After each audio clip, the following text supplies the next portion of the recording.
Bienvenidos a todos a este espacio de Iglesia Cristiana Vida, donde hablamos de la palabra de Dios. Esperamos que lo que hoy vamos a compartir te sea de bendición y edificación para tu vida, sobre todo tú que no has tenido un encuentro personal con nuestro Señor Jesucristo. Esperamos que lo que hoy te vamos a compartir sea el inicio en tu caminar con Él. Mi nombre es Olivia Rocha. Comenzamos. El tema del día de hoy es la historia de la Biblia.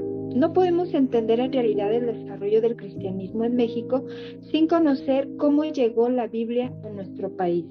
La Biblia es la luz de las iglesias y de todo creyente, y no podemos concebir a la iglesia sin ella. La mayoría de los mexicanos no lo saben, pero la influencia de la Biblia marcó el destino de nuestra nación, como lo vamos a ver más adelante. Fue en los inicios del triunfo de la conquista cuando llegaron, junto con los conquistadores, misioneros católicos que traían los primeros ejemplares de la Biblia en su versión Vulgata latina. Su objetivo era iniciar la labor evangelizadora. Sin embargo, desde sus inicios presentaron un evangelio tergiversado, ya que promovían la salvación por obras y no por gracia. Se sabe que en esos inicios estos primeros misioneros eran los franciscanos, que realizaron traducciones del Evangelio al otomí, al tarasco y al náhuatl. Sin embargo, la Iglesia Católica en 1560 prohibió la traducción de estos ejemplares y quemó las obras que hasta el momento se habían realizado.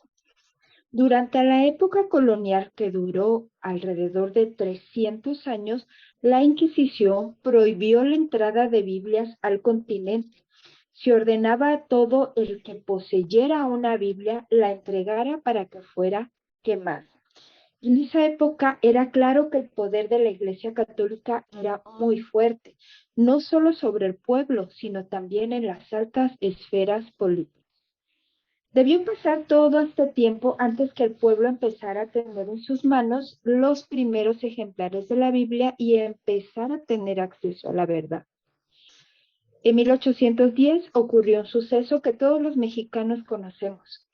Un 15 de septiembre inició el movimiento independentista con Hidalgo y los llamados insurgentes o liberales.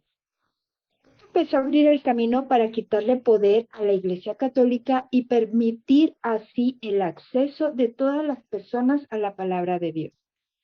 Esto no habría de lograrse sin una gran oposición y después de transcurrir varios años más. El triunfo de la Guerra de Independencia terminó en 1827. Las ideas liberales que iban en contra de los conservadores y su defensa del catolicismo empezaron a prosperar. Intelectuales y políticos mexicanos anhelaban una transformación en la ideología de los mexicanos. Hombres como Melchor Ocampo, Justo Sierra y sobre todo José María Luis Mora y más adelante Benito Juárez lucharon por liberar al pueblo de la opresión de la Iglesia Católica. El 25 de abril de 1827, un misionero escocés llamado Diego Thompson, enviado por la Sociedad Bíblica Británica, trajo 10,000 Biblias y 7,000 Nuevos Testamentos en español. Él traía la versión católica de Felipe Schio, sacerdote católico español, ya que en ese tiempo era de alguna manera la Biblia que la Iglesia Católica permitiría su circulación en determinado momento, ya que si se encontraba cualquier otra versión en manos de alguien, este era considerado como hereje. Al llegar al puerto de Veracruz, el clero, con su gran influencia en el gobierno, mandó confiscar el cargamento, siendo José María Luis Mora, sacerdote, político e intelectual mexicano de ideas liberales, quien permitió su acceso, y por primera vez hubo Biblias en español en nuestro país. Sin embargo, estas solo eran adquiridas por sacerdotes, gente de élite políticos y profesionistas, quienes tenían el dinero para comprarlas, ya que su impresión de estas no era nada barata. José María Luis Mora es conocido como el padre del liberalismo y el padre del México moderno, por su gran influencia en la conformación del país libre que ahora disfrutamos.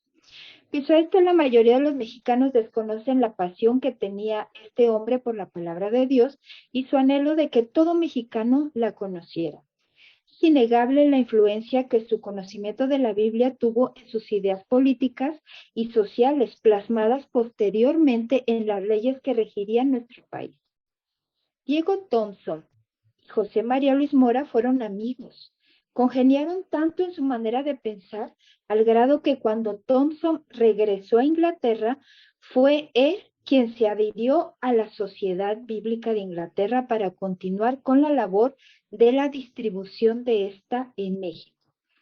En una carta enviada a la Sociedad Bíblica Británica en 1831, Mora escribió: Estoy haciendo todo lo que puedo para fomentar la lectura de las Sagradas Escrituras, sabiendo que son palabra de Dios y provechosas en todo tiempo al cristianismo.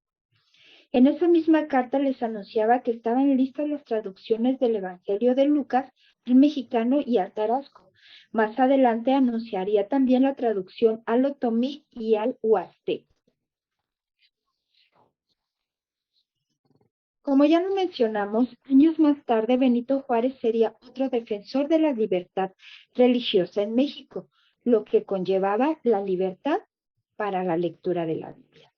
Fue un hombre usado por Dios para quitarle definitivamente el poder político a la Iglesia Católica con las llamadas leyes de reforma, donde en 1860 se establecía que cada persona era libre de elegir y practicar el culto que deseara. Se sabe que él realizó expresiones como esta: desearía que el protestantismo se mexicanizara, conquistando a los indios. Necesitan una religión que los obligue a leer. En 1870 comenzaron a llegar misioneros extranjeros a nuestro país, que ya traían consigo la versión Reina Valera, que es la versión en español, para establecer así las primeras iglesias en el norte del país.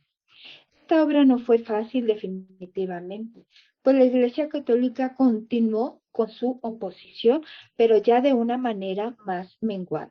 La Constitución de 1917 confirmó la separación de la Iglesia y del Estado, y no fue hasta 1964 y 65 cuando la Iglesia Católica permitió que las personas comunes leyeran la Biblia sin que fueran juzgadas y rechazadas por ello. Ya no hay oposición física para que leamos la Biblia. Incluso en nuestras casas llegamos a tener hasta más de 2 ejemplares. Sin embargo, pareciera que se ha establecido sobre nosotros una nube de distractores que nos ha impedido valorarla, honrarla, hacerla parte de nuestro andar diario como cristianos. Espero que este breve resumen despierte en ti un hambre en tu espíritu por conocer, reflexionar, meditar y vivir la preciosa palabra de Dios, y eso te lleve a ser de Él el Señor de tu vida. Si tú no tienes donde te enseñen la palabra de Dios y vives en la Ciudad de México, te invitamos a que nos visites. Nos reunimos los domingos en el Salón Concordia, ubicado en la Alcaldía de Tlalpan, a las 12 p.m. Si requieres algún consejo pastoral, no dudes en enviarnos un mensaje a nuestro WhatsApp, que con gusto te atenderemos. Nos vemos en la siguiente emisión de este espacio.